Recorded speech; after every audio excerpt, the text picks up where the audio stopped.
Remember when Bonfire Night was genuinely dangerous, absolutely freezing, and somehow the best night of the entire year? 15 Bonfire Night memories only true Brits remember. Those crisp November evenings when the whole street smelled of gunpowder and burnt jacket potatoes. But here's what nobody talks about. Bonfire Night used to send thousands to A and E every single year, with fireworks so dangerous they're now completely banned.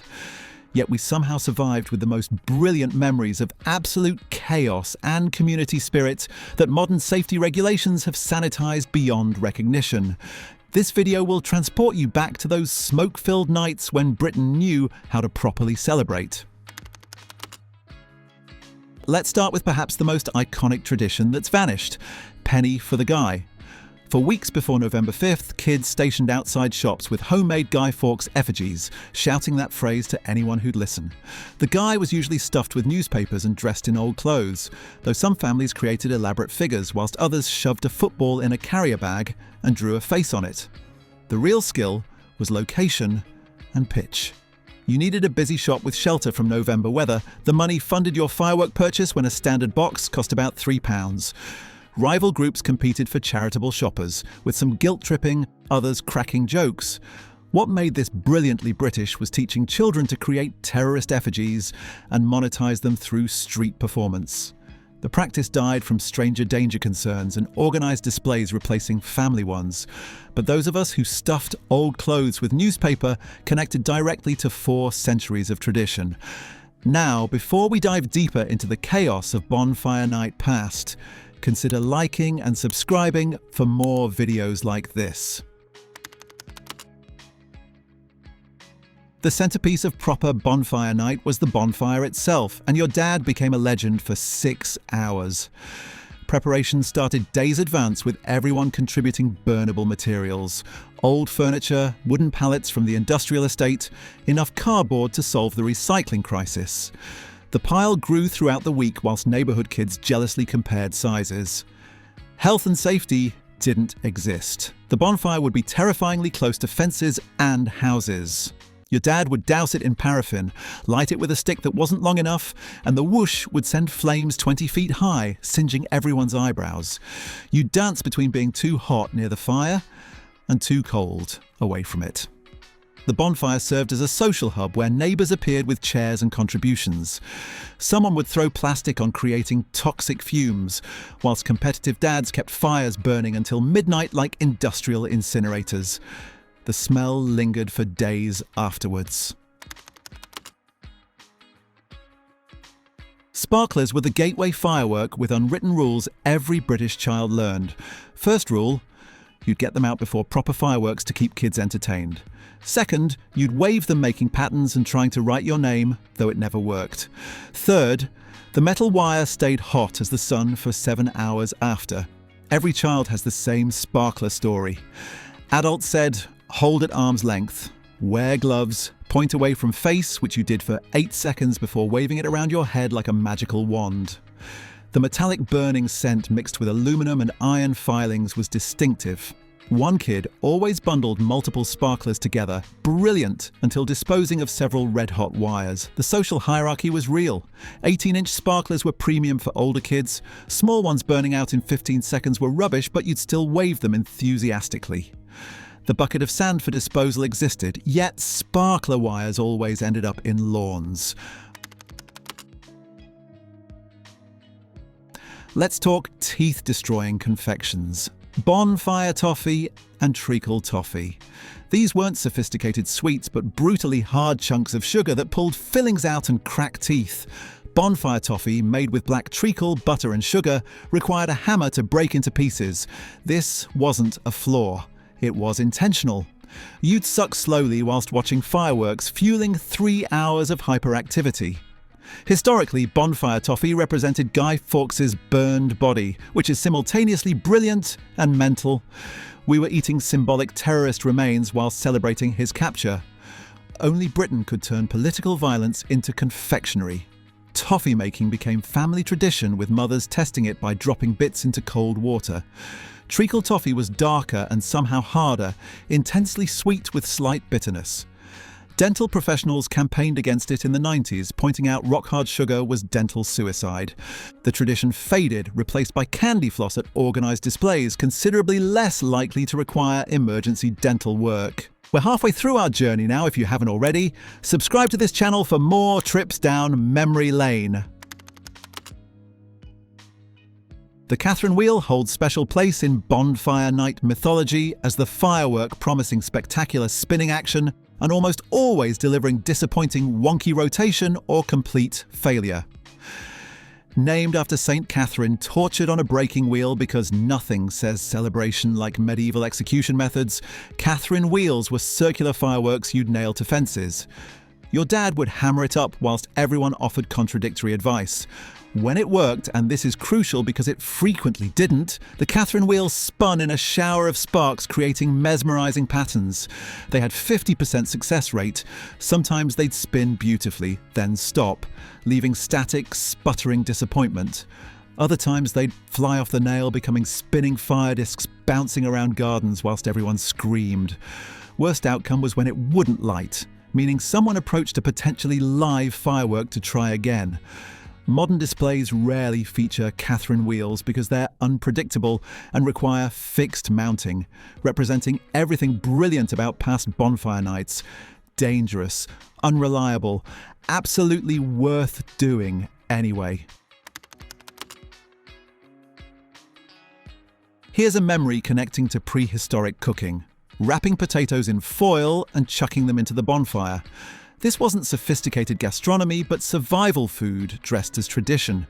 You'd take massive baking potatoes, wrap each in several foil layers, creating silver meteorites, and someone would nestle them into the bonfire's edge with a stick. Then you'd wait, usually forgetting where you'd put them, until someone remembered and started excavation. Results were wildly inconsistent. At best, perfectly baked potato with crispy skin and fluffy inside tasting of bonfire magic. At worst, charcoal brick burned black on one side and raw on the other with ash mixed in. The butter situation was crucial.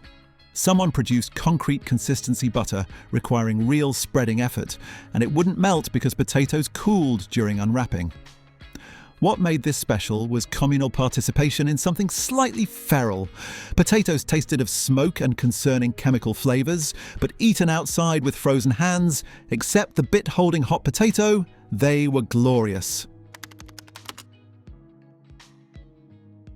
Let's discuss the firework causing absolute mayhem. Jumping jacks, also known as crazy snakes or throwdowns. These small tube-shaped fireworks you'd light and throw on the ground would jump around unpredictably, spinning, hissing, shooting off in random directions. The entire purpose was chaos. No artistic display, no coordinated sequence, just pure kinetic energy bouncing around. For children, absolutely brilliant. For parents, nightmares wrapped in cardboard. Jumping jack design was intentionally chaotic. Once lit, they'd shoot off sparks and momentum, making them leap across ground, under cars, toward feet, into flower beds, anywhere except where you wanted. You'd light it, realise you had half a second before activation, then lob it away whilst trying to achieve direction. This never worked. Multiple people lighting them simultaneously created battlefields of unpredictable pyrotechnics. They were eventually banned after mounting accident statistics.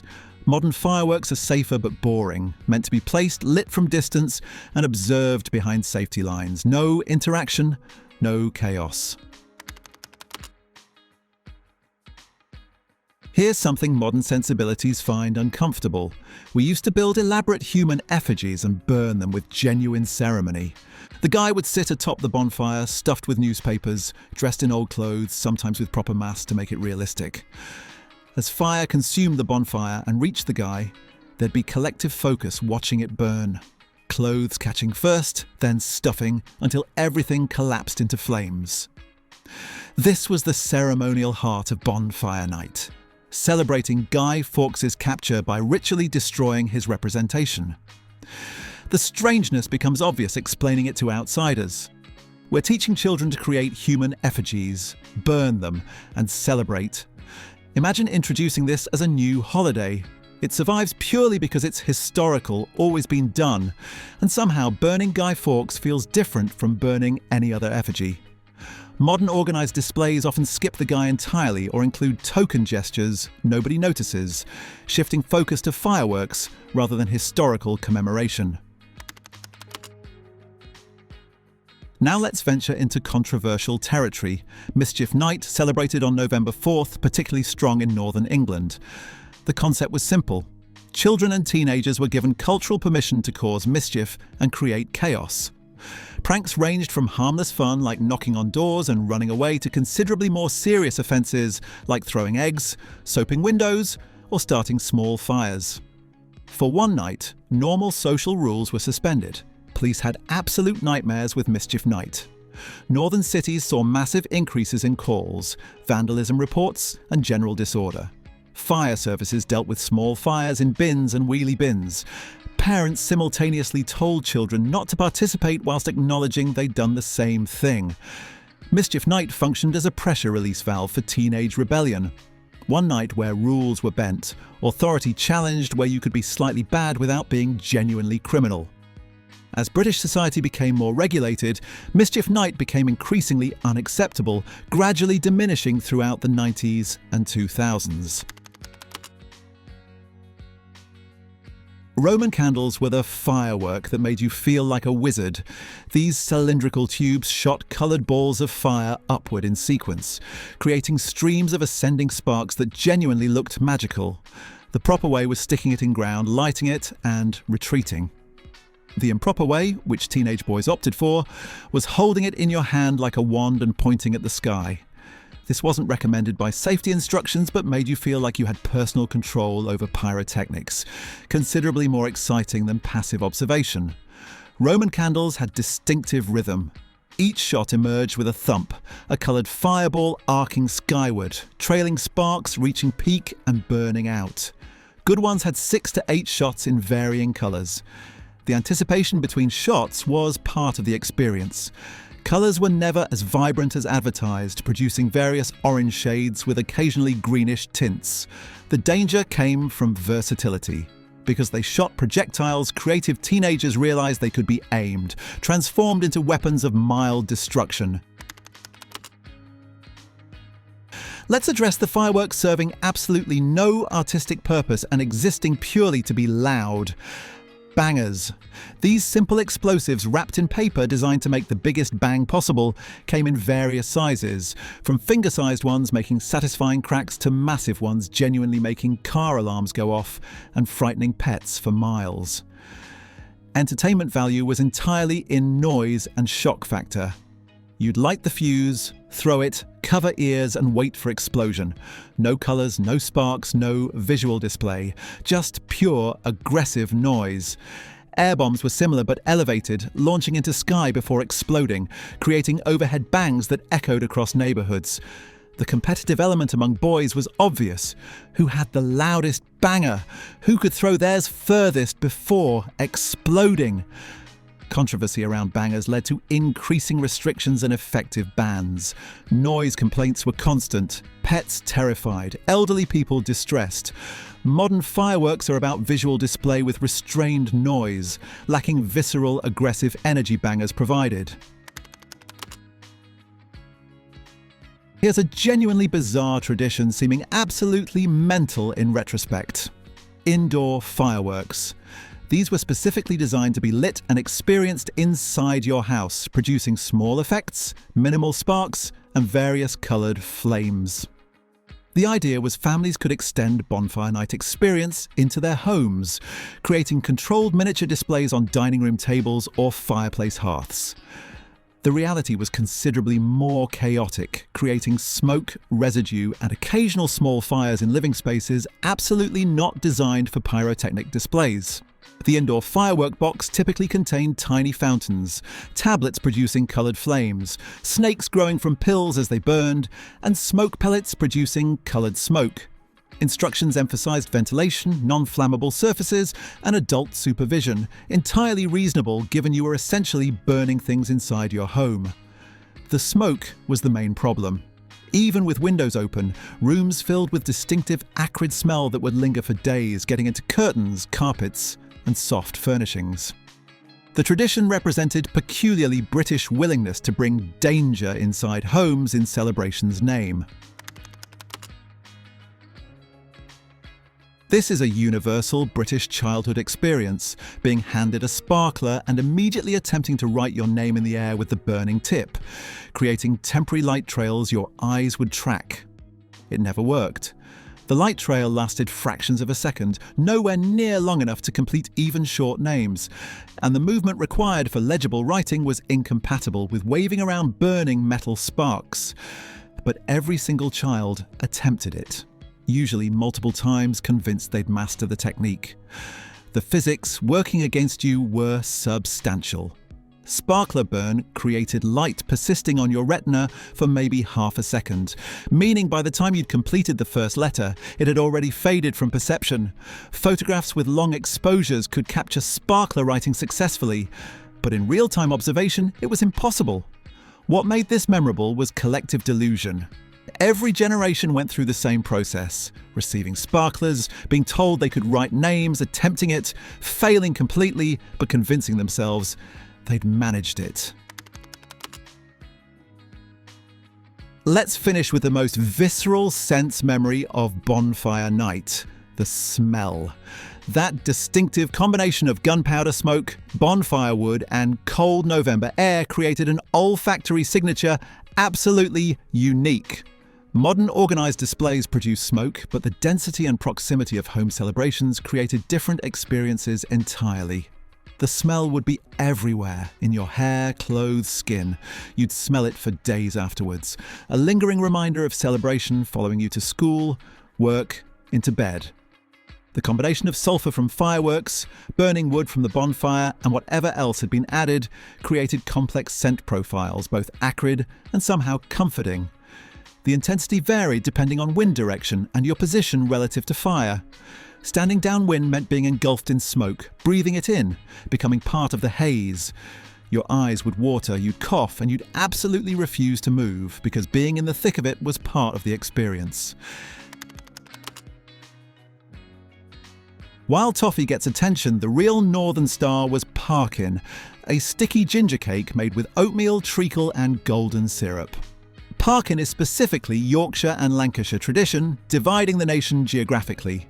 Southerners often have no idea what parkin is, whilst Northerners consider it essential. The genius is in preparation. Traditional recipes insist you make it a week before eating, storing it in a tin where it gets stickier and better as it ages. This defies cake freshness instincts, but with parkin, age equals improvement.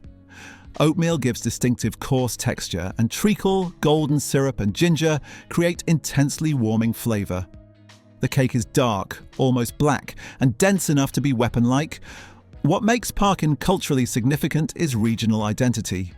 Recipes vary by town, with fierce debates about mixed spice, oatmeal coarseness, and treacle ratios. Families guard recipes like state secrets. Modern families rarely make parkin, choosing shop-bought alternatives that don't compare. These 15 memories connect us to Bonfire Night's past, when celebration meant accepting danger as tradition's price.